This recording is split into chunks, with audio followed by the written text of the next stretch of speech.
꽤 제가 최근에 말씀을 듣기로는 소통이 잘 안 되는 것하고 꽤 불만이라는 얘기가 있던데 아닌가요? 아니 뭐 그거는 아주 초반이니까 지금은 네. 괜찮아요? 아닌 것 같아요.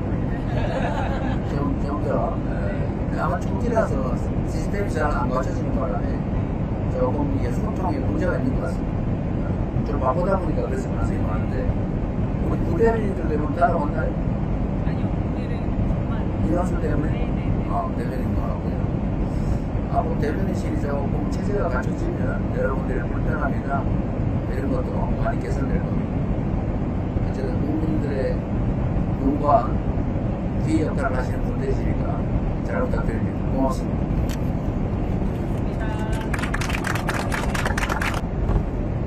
안녕하세요.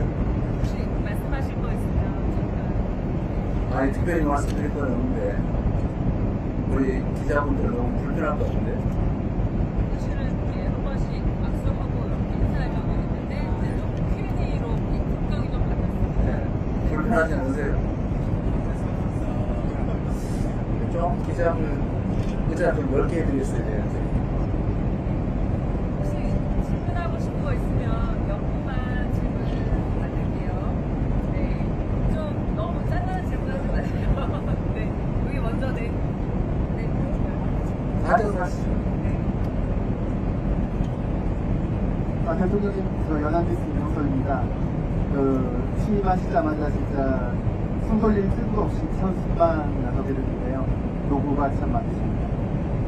대통령께서 이제 대선 때부터 국익중심 실용 외교를 굉장히 강조하셨는데, 국민들도 그러다 보니까 아무래도 지금 한미 간 혈안 중에 통상 관세 협상에 관심이 굉장히 집중되어 있거든요.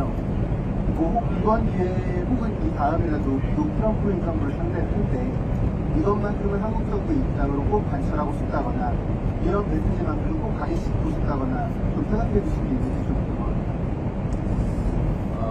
뭐 구체적인 협상 내용은 협상이라는 게 워낙 변수가 많아서 뭐라고 딱 정하기는 어렵습니다. 그런데 중요한 거는 뭐 최소한 다른 국가에 비해서 더 불리한 상황에 처하지 않게 하는 건 중요한 과제일 것이고 우리 기업인들도 뭐 다른 나라와 동일한 조건이라면 어차피 똑같은 경쟁인데 해볼만 하지 않냐 이런 말씀을 하시더라고요. 그 얘기를 듣고 나니까 마음이 많이 편해졌습니다. 외교라고 하는 게 또 한쪽에만 이익이 되고 다른 쪽은 손해가 되는 것은 바람직하지 않아서 모두에게 도움되는 상호 호혜적인 결과를 만들어내려고 노력해야 되고 또 그렇게 만들어야 되겠죠. 워낙 여러 조건들이 많이 겹쳐있기 때문에 얘기를 해보고 최선을 다하도록 하겠습니다. 네, 열심히 예정이 없던 인터뷰를 하게 되는데 네, 합시다. 네. 예, SBS 박청환 기자라고 합니다. 앉아서 하셔도 괜찮습니다. 지금 아직 가고 있는데 이런 질문들은 죄송한데 다녀오셔서 국내 현안이 4척 개 있잖아요. 그래서 두 가지 질문을 드리고 싶은데 하나는 지금 김민석 총리 후보자랑 이한주 국정기획위원장 같은 경우에 신상 관련 의혹 문제가 계속 불거지고 있는데 여기에 대해서 대통령께서 어떻게 생각하시는지 궁금하고요. 그리고 이제 다녀오셔서 추경 관련 공모회가 예정되어 있는데 지금 보편지급이다, 선별지급이다, 아니면 보편지급이다, 차등 지원이다 이런 다양한 얘기가 나오고 있는데 네. 어떻게 생각하시는지 궁금합니다. 일단은 이제 추경 편성 관련해서는 여러 의견들이 있습니다. 그러니까 다만 이게 소득 지원 정책이냐 아니면 소비 진작 정책이냐 그 성격에 따라서 만약에 소비 진작 정책, 경기 정책의 측면이 강하다면 세금을 더 많이 낸 사람한테 혜택을 주지 않는 것은 오히려 바람직하지 않은 역차별이라는 측면이 있죠. 소득 지원 정책이 아닌 소비 진작 정책 측면만 있다면 저는 동등하게 하는 게 당연히 맞다라고 생각합니다. 그런데 또 한편으로 보면 지금 서민 살림이 너무 어렵기 때문에 소득 지원 정책의 측면이 또 없는 건 아니라서 소득 지원 정책의 측면을 강조하면 당연히 어려운 사람에게 더 많이 지원해야 되겠죠. 또 한 가지는 이런 것도 있죠. 이게 소비 진작 정책이라고 하더라도 저소득층의 소비 성향이 높기 때문에 저소득층에 지원하는 게 오히려 소비 진작에 더 도움되는 측면이 있습니다. 고소득층에게 지원을 하면 기존 소비를 대체할 가능성이 많죠. 그런데 저소득층은 기존 소비를 대체하는 게 아니라 새로운 소비가 될 가능성이 높습니다. 이 두 가지 측면을 모두 고려해야 되는데, 그래서 일단은 두 가지를 좀 섞어가는 게 어떻겠냐, 그런 생각을 가지고 있는데, 우리 재정당국의 안을 좀 보고 또 당정협의도 해야 되니까 그 조정 과정을 좀 살펴보도록 하겠습니다. 또 한 가지 곤란한 질문 하시면은, 일단 총리 후보의 문제는 청문회 과정이 있으니까 제가 본인에게도 어떻게 되는지 물어봤는데, 본인으로서는 뭐 충분히 다 설명할 수 있는, 예를 들면 그냥 의혹에 불과하다라고 말씀하고 계셔서 충분히 청문회 과정에서 충분히 다 설명할 수 있을 거라고 생각이 됩니다. 이한주 기획위원장은 사실 뭐 공직자가 아니라 일종의 자원봉사인데, 그러나 그것도 역시 뭐 공직의 성격이 없진 않으니까 검증하는 것은 불가피할 거라고 생각됩니다. 그 역시도 충분히 설명할 수 있다고 하니까 본인의 설명을 또 들어보도록 하겠습니다. 질문을 하나만 더 하고요. 그래도 합수하는 됩니다. 이거 너무 알까요? 차라리 그 시간에 질문하시죠. 그럴까요? 네, 그러면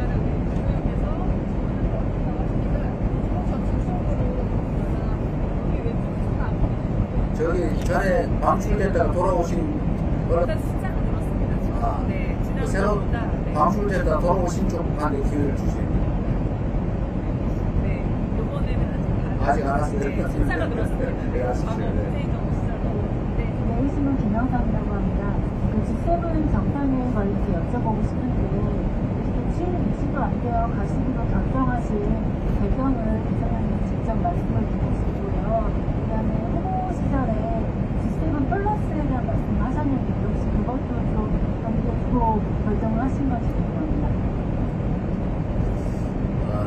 사실 지금 취임한 지 며칠 되지 않아서 국제회의에 참석하는 건 무리가 있는 게 분명합니다.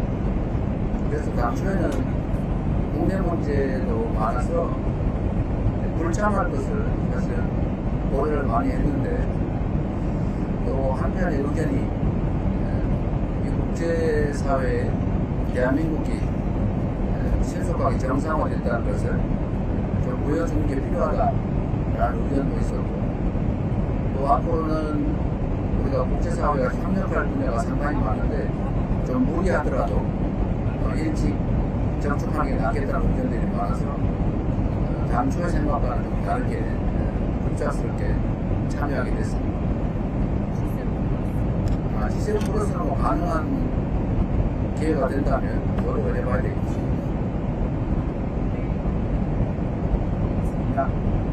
시간에 비상계엄 이후에 미국, 유럽, 일본들이 다 한국의 민주주의에 우려를 표했고요. 영국 같은 경우에는 여행 조치, 여행 경고 조치를 수정을 검토한다 했습니다. 이번에 정상외교에 재가동하는 게 의미가 있다고 생각되는데요. 다시 한번. 정상외교를 6개월 만에 재가동하는 게 의미가 있다고 생각합니다. 뭘 가동한다고? 정상회의를 집회원에 다시 진행. 정상외교. 네. 대통령이 이번에 어떻게 준비하셨는지, 그리고 한국이 정상외교를 복원하는데 어떤 메시지 준비하셨는지 여쭙고 싶습니다. 어쨌든 대한민국은 잠시 후퇴하긴 했지만 세계 10대 경제강국, 5대 군사강국, 그리고 문화적으로는 정말 앞선 선진국으로 인정받고 있는 나라입니다. 잠시의 후퇴가 있긴 했지만 신속하게 종전의 위상을 회복하고, 거기에 더해서 앞으로는 다양한 영역에서 대한민국이 세계를 선도하는 그런 국가로 나아가야 되고 충분히 그럴 수 있다고 믿습니다. 당연히 정상외교는 지금보다는 좀 더 활발하게 전개해야 될 것이고, 제가 조금 전에 우리 실장님한테도 지시해놨습니다만, 어쨌든 정상외교를 지금까지와는 좀 더 높은 단계로 더 많이 강화할 필요가 있겠다고 생각합니다. 앞으로 국제경쟁도 좀 심각해지고, 특히 이재명 정부에서 민생과 경제를 매우 중시하고 있기 때문에 통상국가인 대한민국이 국제관계를 잘 발전시켜야 우리 기업들의 해외 진출도 좀 더 원활할 수 있겠다는 생각이 듭니다. 경제 영토 확장이라는 측면에서 지역적으로도 영토 확장이 해야 되지만 내용으로도 보면 문화산업이라든지 또 새로운 산업 영역의 국제적인 협력을 강화할 필요가 있겠다. 그래서 앞으로는 지금까지와는 좀 더 높은 단계로 정상회의를 포함해서 국제협력을 강화할 생각입니다. 오히려 그쪽의 비중을 점점 높여야 되지 않을까 그렇게 생각하고 있습니다. 그러면 진짜 마지막 질문으로 나눠보겠습니다. 네, MBN 송정기자입니다. 저는 좀 부끄러운 질문인데요. 대통령님 오늘 첫 국정 지지율 조사 결과가 나왔습니다. 58.6%가 나왔는데 이 수치에 만족하시는지 궁금하고요. 그리고 임기 시작하시는 출발이시기 때문에 저희가 나중에 구속용으로 활용한다는 측면에서 질문을 드리는 건데, 임기를 끝내실 때쯤 이 정도의 지지율이라면 내가 성공한 제법 잘한 대통령이다라고 만족을 하실 수 있는 수치가 어느 정도인지 궁금합니다. 어려운 질문이네요. 근데 저는 언제나 공직을 시작할 때보다 마칠 때 지지율이 높았던 것 같습니다. 제가 경기도지사 출발할 때도 전국 꼴찌였는데 마칠 때는 가장 높았죠. 성남시장 때도 아슬아슬하게 이긴 정도였는데 마칠 때는 아마 시장 만족도가 80% 정도였던 것 같아요. 최선을 다할 생각입니다. 그리고 그게 외양이나 이미지가 아니라 우리 국민들의 실질적인 삶이 개선되고 대한민국이 한 단계 더 버전업 됐다라고 생각할 수 있도록 최선을 다할 생각입니다. 목표치를 정하는 건 무의미하고 출발 때보다는 마칠 때 더 높아졌으면 하는 기대를 가지고 있고, 그렇게 되도록 최선을 다할 생각입니다. 평가야 결국은 결과로 우리 국민들이 하게 되지 않을까 그렇게 생각합니다. 네, 그럼 이 정도로 질의응답을 식사들 자, 한번 더 하세요. 네. 보기 거기까지만. 네, 여기까지만. 네. 대통령님, 한국일보 이성택 기자입니다. 이번에 첫 해외 순방 준비하셔서 고생 많이 하셨을 것 같고요. 여러 다른 질문들이 좀 나와서 그런데 이번에 특검 3가지가 한 번에 이제 출범을 해서 준비가 좀 갖추고 있는데요. 제가 사실인지 아닌지 모르겠지만 대통령님께서 이륙하기 직전에 특검 3분을 만났다 이런 보도도 있고 해서 혹시 특검 이번에 출범하는 데 있어가지고 과연 어떤 기준으로 좀 특검 그 운영을 좀 도와주실 거고 또 어떤 결과가 나오기를 기대하시는지 한 말씀 듣고 싶습니다. 저는 그 3번 특검 아직 얼굴도 한번 본 적이 없습니다. 개인적으로 이름을 알던 사람은 그 누구죠? 그 감사원 계시던 그 양반은 제가 제 기억으로는 성남시장에 있을 때 공안검사를 해가지고 내가 그때 기억이 있어요. 그때 한 번 봤던 기억이 있습니다. 그거는 전혀 본 일이 없는 특별한 인연이 없는 분들이죠. 인사와 관련해서는 제가 개인적으로 특별한 정보를 갖고 있지 않기 때문에 최대한 주변 분들의 많은 의견을 들으려고 하고 친소하기보다는 중립적이고 역량 있는 사람으로 그리고 그 직위에 맞는 사람으로 선정하려고 최선을 다합니다. 특검도 어차피 국회에서 선정해 주는 쪽 안에서 선정해야 되는데 특검보 추천들이 또 들어오는 모양이더라고요. 그것도 역시 주변 의견을 최대한 많이 들어서 그 특검의 취지에 맞는 사람으로 선정되도록 노력할 뿐이지 개인적 인연을 특별히 강조할 생각도 없고 그래서는 안 된다고 생각합니다. 이게 지지율하고 관계가 없는데 결국은 마지막에 결과로 우리 국민들을 평가하기 때문에 결과가 잘 좋으려면 좋은 인재를 그 직위에 맞는 훌륭한 인재를 선정하는 게 정말 중요합니다. 내가 개인적으로 그 사람을 아느냐 어떤 관계에 있느냐 무슨 의미가 있겠습니까?